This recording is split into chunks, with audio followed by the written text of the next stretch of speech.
I was born in New York City. My name is Judy Plesser Targan, and I was not only born, and this is important, I was born in New York City, raised on the west side of Manhattan, and I was born in 1931. I really became an artist from the age of 4 at the Walden School because it was very, very free. And I will tell you that when I graduated in the 12th grade, there were 25 of us in the class.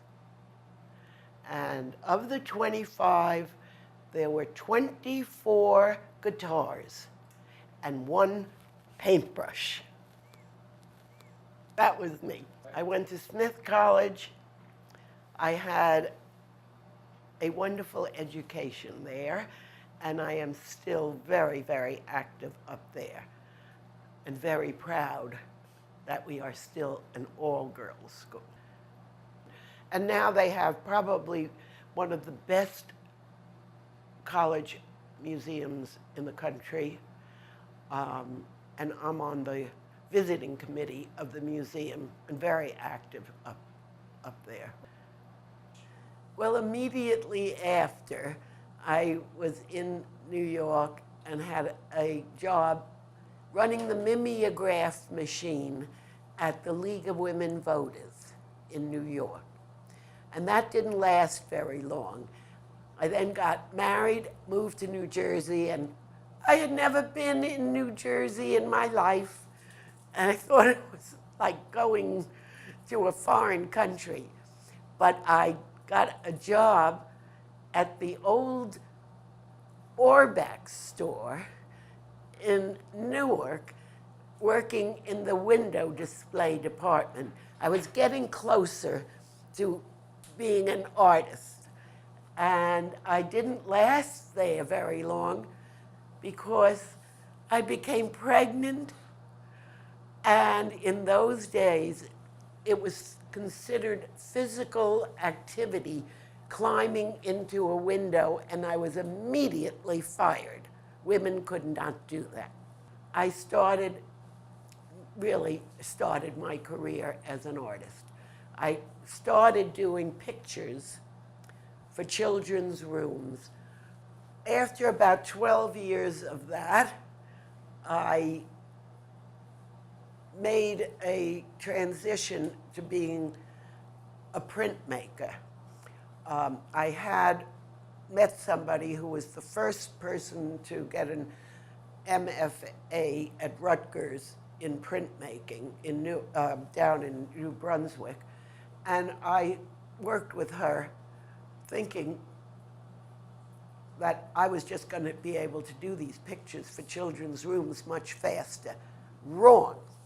I found printmaking to be a much more sophisticated medium, and I worked with a number of people in this West Orange studio, and then I moved on to working on my own up at the Summit Arts Center, and then I decided I had to have my own studio.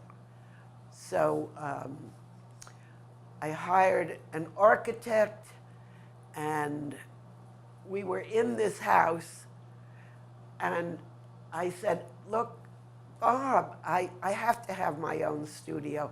There's a 3rd floor, there's a basement, there's a detached garage.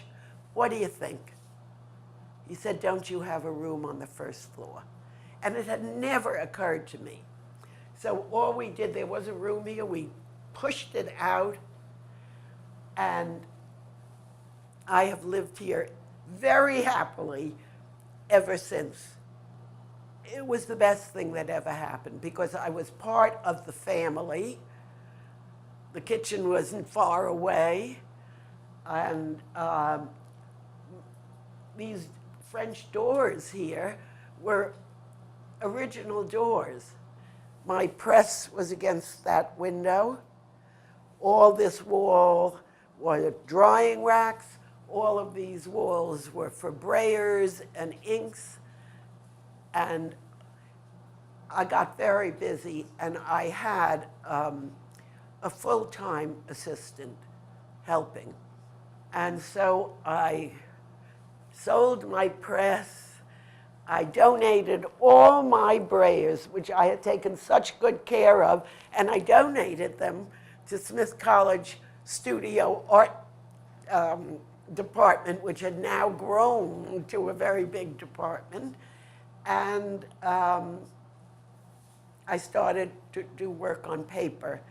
And then I made my final transition, which is already almost 30 years that I do oil on wood.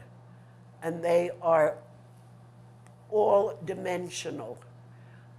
As you can see,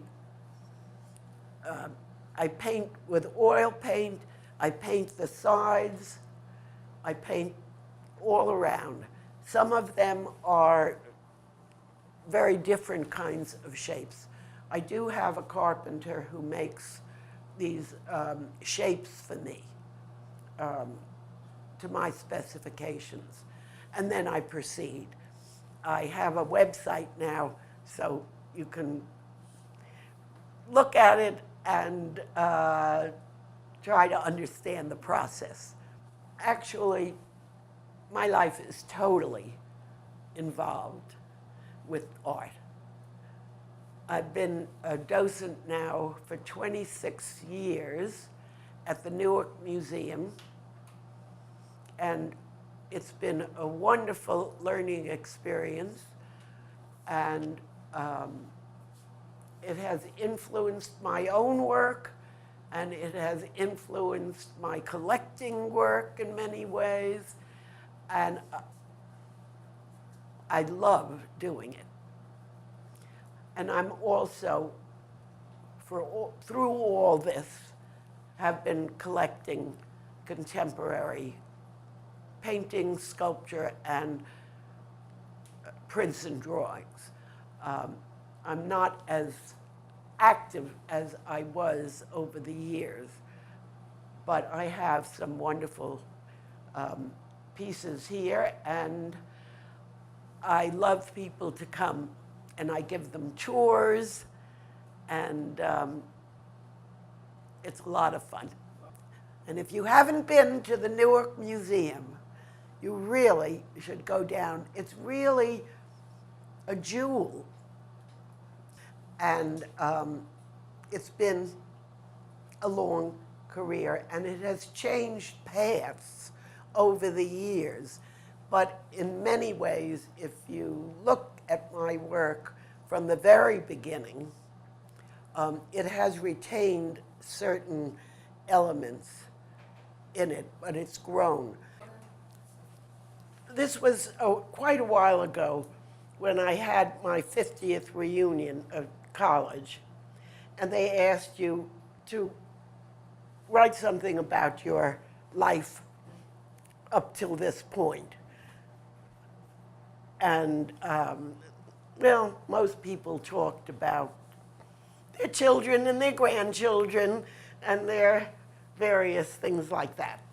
And I simply wrote on the page, creating art, exhibiting art, studying art, looking at art, talking about art, advising on art, collecting art, supporting art, living with art.